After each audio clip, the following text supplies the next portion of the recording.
What's up, guys? Welcome to the Saturday show. Now on Saturdays, we like to go back, take a look at the week of news waves, so you kind of get caught up if you missed anything, and we get to take a look at your comments and see what you guys thought of the different things that we've talked about. It's a lot of fun to go back through the week of news wave and see what you guys had to say about everything. As always, guys, if you enjoy these videos, do hit the like button. We're going to start with some quick news, and we're going to start with Celeste, which is a game that a lot of people like, won Indie Game of the Year at the Game Awards, and was even in contention for Game of the Year after it got multiple 10 out of 10s. Actually, it's one of the 10 out of 10s that IGN has given, which I think they've given like 19 or 20 like total. So it's not a common thing for IGN to do that, but they gave it a 10 out of 10. Awesome game.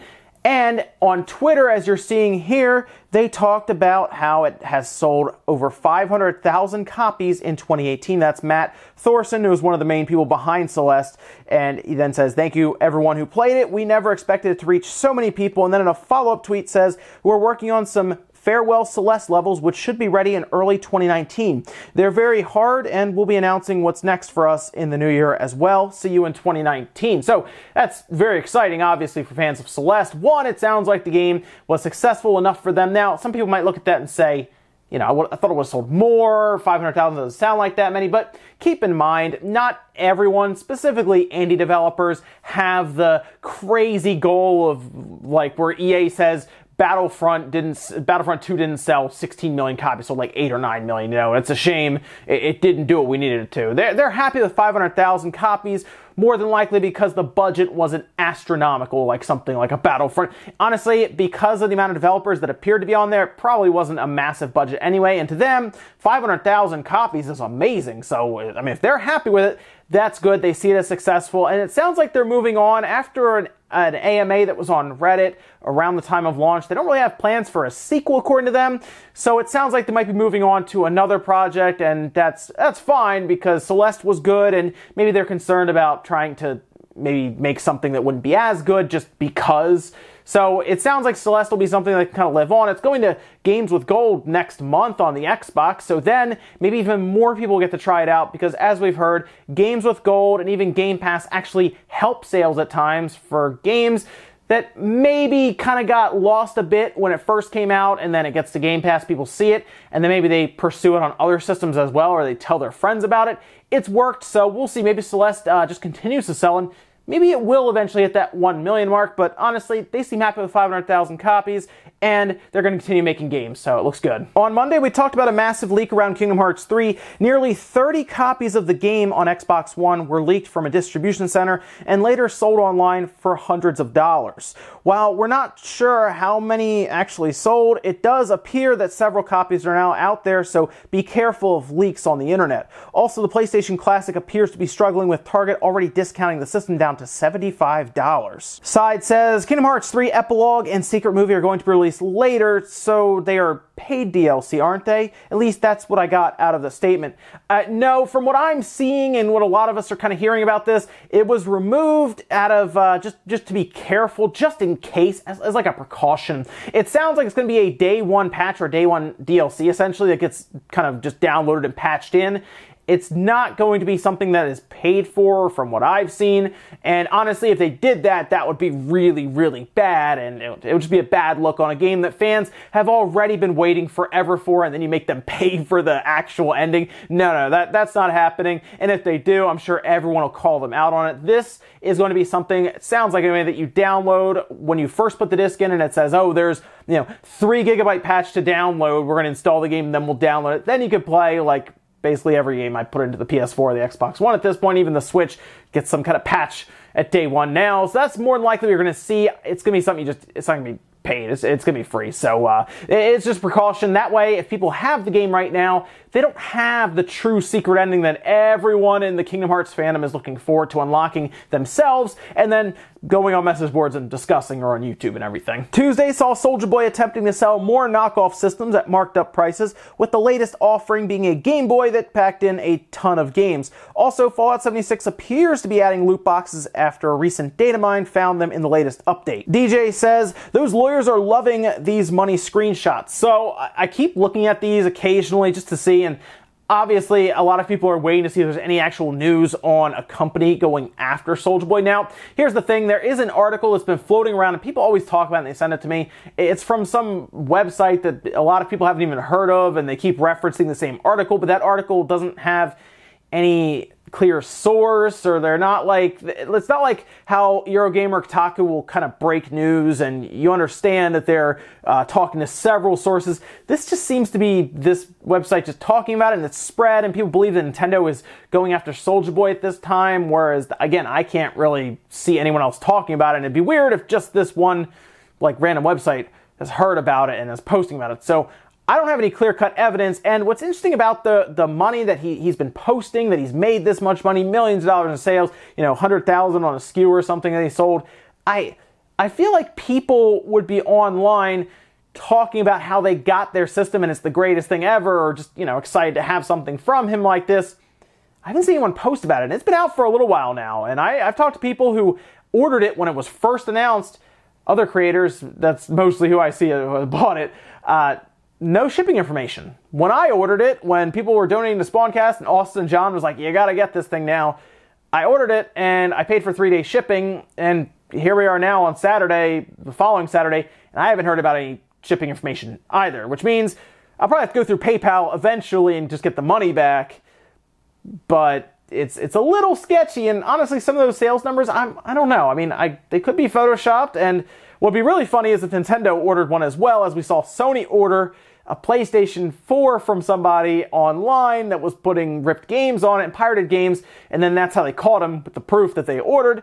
There's always a chance that maybe one of those systems is going up to Seattle to Nintendo's headquarters up in Washington to take a look at this thing. Wednesday, we heard from Nintendo that Smash Bros. Had eclipsed 3 million units sold in its first 11 days in just the United States. The Switch also became the fastest selling console in the US for this hardware generation, and now Nintendo appears to be heading to court in Europe after their refund policies were brought to light as being in violation of the law. Pixel says no refunds makes customers want to be more careful when spending money, so they end up spending less in the process due to the lack of reassurance. You're technically right about that, as some people will be concerned about buying anything without like a warranty or some return policy, something that assures them that they are getting a quality product, or game in this case. And that was a big deal with Steam for a while until they actually added refund policies. Now we see some companies like, you know, Bethesda making their own launchers, so they don't have to deal with a bunch of Fallout 76 refunds, which they have an interesting clause in there that might come under some scrutiny at some point. But Nintendo does have this weird situation with pre-orders where they don't refund you, and you're right, that could put some people off from confidence of buying, but keep in mind, most people aren't aware of this clause or this policy until they need to use it, and at that point, they're going to be really annoyed because, well, they feel burned. And then you're right, they will think twice about buying something on the eShop or even pre-ordering something, which again, I don't know why you pre-order a digital game, you know, weeks or even months out in some case, when you maybe need a day to preload the thing even on some slower connections. Why wouldn't you just pre-order it 2 days before when you know you're locked in anyway? So it'd be better to protect people against broken games, because the eShop has quite a few terrible games on there that do seem like cash grabs. And honestly, a refund policy might dissuade some of those companies from showing up to the store with some of their terrible games, because, well, then person will get their money back after, you know, 30 minutes of playing this horrible broken game. That basketball game, I feel bad for anyone who bought that thing. Leroy Clark says, EA had so many game gems in their past, including Skate, that could be remastered or revived. I really don't get EA. It's like they make good games and say, let's now get rid of them because too many gamers are enjoying them. Let's not put Madden and Sims 4 on the Switch because gamers will enjoy that too much, is what EA's probably thinking. Let's also microtransaction gamers to death because gamers enjoy that too. Why, EA? Why do you want gamers to suffer? I think this was talking about the Skate, when I talked about Skater XL, how I really want Skate 4, but EA's not giving it to us, which is really funny because, to be honest, I look at EA's mindset with these microtransactions, and I look at Skate, and I see how they could just microtransaction that thing up like crazy. You know, you'd have to pay for graphics on your trucks, even if it's all cosmetic stuff. People would go crazy buying like cosmetics for their board or their skater, any of that stuff. Honestly, I just want Skate 4 to be a thing.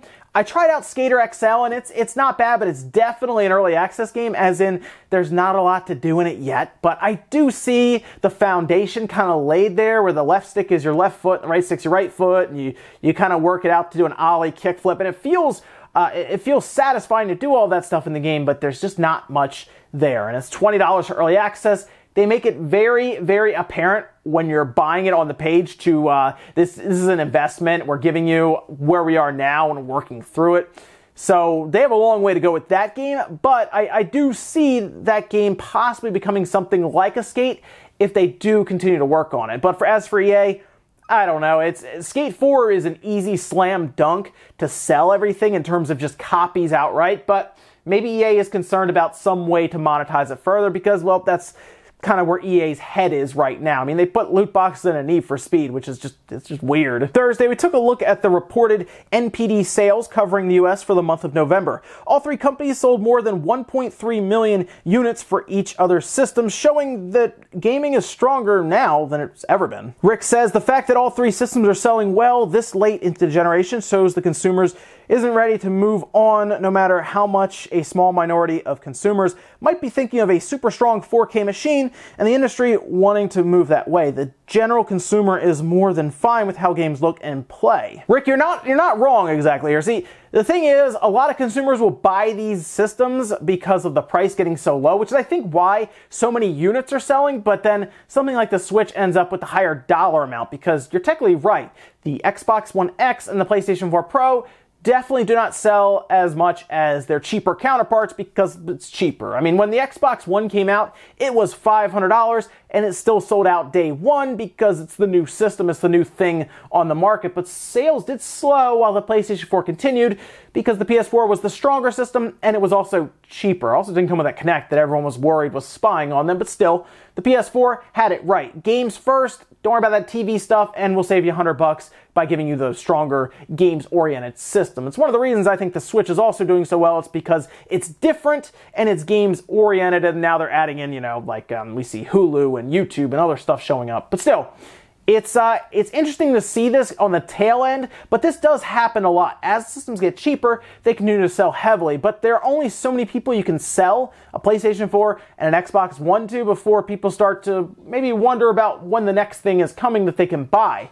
We're all trained to buy the next phone every 2 years, sometimes every year, so at this point, game consoles lasting 5 to 6 years does seem like a long time. Finally, on Friday, we saw a report from Nikkei explaining that Smash Bros. Had topped 5 million units sold in just its first 3 days worldwide. This is a massive number considering we recently talked about God of War and Spider-Man doing around 3 million units worldwide in the same time period from release. Referral Madness says, Sakurai is technically a freelance worker, so imagine if Sony or Microsoft or a third-party company hired him to make a game for them. If Sony or Microsoft were smart, they'd pay all of his bills and spoil Daddy Sakurai financially in exchange for a Kirby spiritual successor on Xbox, PC, or PlayStation 4. So this is absolutely correct. Sakurai is not exclusive to Nintendo, technically at this point. He created a separate company that handles contracting for him called Sora Limited. I believe him and his wife run it. And basically the idea is he's contracted by this company to work on Smash, and that allows him creative freedom in the future. However, he's really not done anything outside of Nintendo. He's pretty much stuck with Nintendo. Now there have been times where he's talked about the past that his respect for the late Satoru Iwata really kept him with Nintendo, but I do think I think they take care of Sakurai, is what I'll say. I think they make sure all his bills are paid, as you're saying. I think he's showered in plenty of money. I don't think he has any need or want for any of that. So it really comes down to what does Sakurai want to do. And that's why he's created this company so that he can be pretty much independent and do what he wants. But he seems to be like working on Smash, so that's what he keeps doing. Now he also, of course, worked on Kid Icarus Uprising, and I wouldn't mind seeing him take another shot at a Kid Icarus game for the Switch because Uprising was good, although it had weird controls with the 3DS. But I think that'd be a really cool thing to have Sakurai do. As he finishes up the Smash DLC, Smash Ultimate, he could probably stop, take some time, and work on a new project that's creative. He has a lot of friends around the industry. We've recently seen him take pictures with Kojima, and Kojima was really excited to get his copy of Smash even and start playing it. So I do think he talks to a lot of people outside of Nintendo and everything, and maybe has thrown around some ideas, but I don't know if he'll ever really leave Nintendo to do anything else. And trust me, I'm sure Microsoft and Sony have reached out to him, but I think he's just comfortable where he is, doing Smash, and then maybe a Kid Icarus, or who knows, maybe a Kirby, or who knows what he'll do, but I think he's going to stick with Nintendo. But hey, you never know. Ladies and gentlemen, that's going to do it here for the Saturday show. If you enjoyed this video, guys, hit the like button. It does help out. If not, hit the dislike. Leave comments down below about everything we talked about today. Whether you want to talk about Smash's ridiculous sales, let me know about that one, or the Soulja Boy stuff. Do you think those sales are real? Or do you think he's photoshopping and just saying it? And do you think Nintendo ordered one of those things? I feel like Nintendo ordered one of those systems just to see, because if he does ship them that with Nintendo games on it, then they have all the proof they need right there. And of course, Sony already did that and it worked out great for them. Thanks guys for watching. I'll see you later on tonight for the Spawncast, 9 p.m. Eastern Time.